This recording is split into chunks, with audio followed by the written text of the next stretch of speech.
When I think about my story, sometimes it's overwhelming, because God's just delivered me from so much. I try to convey and communicate to others just how much He's delivered me from, but at least God and I know for sure the depths and the deep waters that He's rescued me out of. I came from a broken home. I was in a good family, well taken care of by my parents. They divorced when I was in about 3rd grade. And it's really only been as an adult that I've been able to look back on things that were missing in my childhood, which at the time I didn't really even know were missing.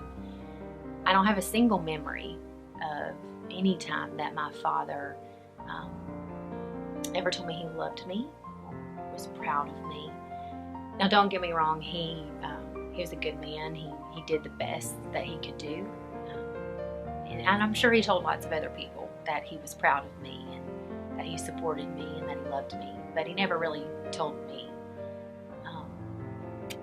I went to a private elementary school, and then I changed to a public school when I hit middle school.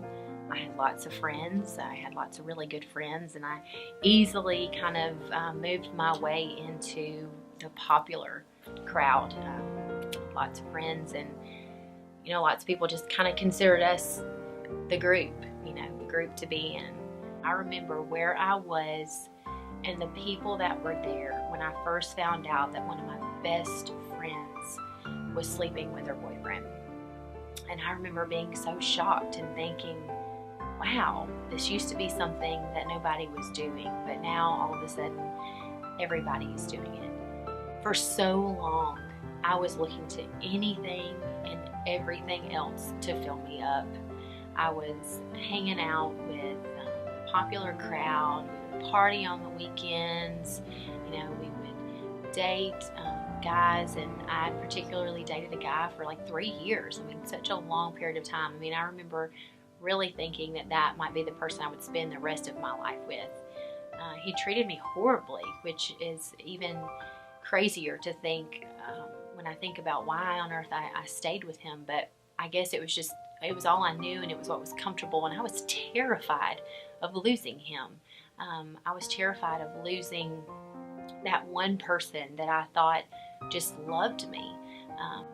I wish I knew then what I know now, and what I know now is, looking back on my life, I was just seeking for other things to fill me up. I was seeking for someone and something to tell me I was worthy and that I was special and loved. Every girl wants to be loved. Every girl. And I thought that was love.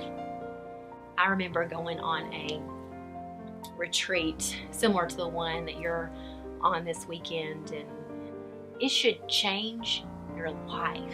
It should absolutely change your life. And maybe some of you are sitting here today and you're walking the straight line. You've been raised in the church and you have just been keeping it pure. And I want to applaud you, and I want to cheer you on, and I want to say, keep going.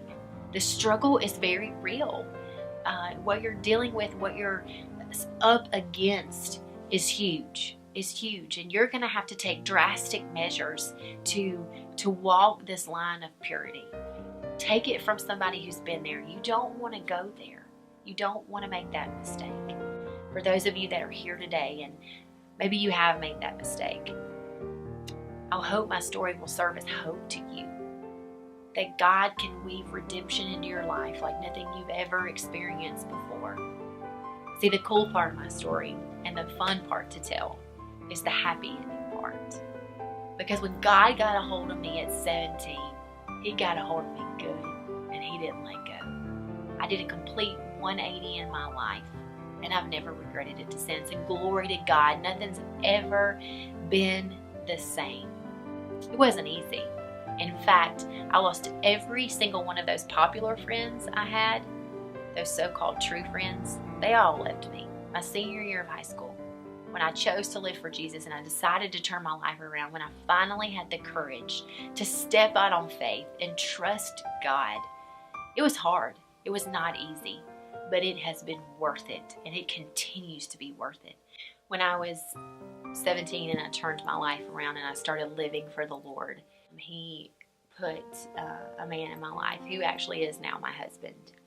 And I remember being so shocked at his discipline and his self-control because he wouldn't get too close to my body. He respected me, and that was something that I had never experienced before. And of course now I know it's because he really loved me and he loved God. He was more focused on God than he was himself and his own desires.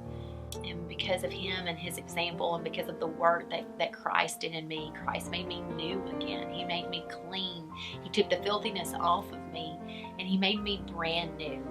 And so the beautiful part of my story, the redemption part of my story, is that Christ made me new again so that I could walk in wholeness and cleanliness in my dating relationship with my boyfriend, Brett, who is now my husband, and we saved ourselves until we got married.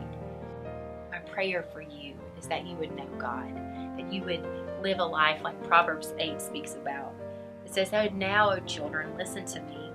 Blessed are those who keep my ways. Hear instruction and be wise. Do not neglect it. Blessed is the one who listens to me, watching daily at my gates. For whoever finds me finds life."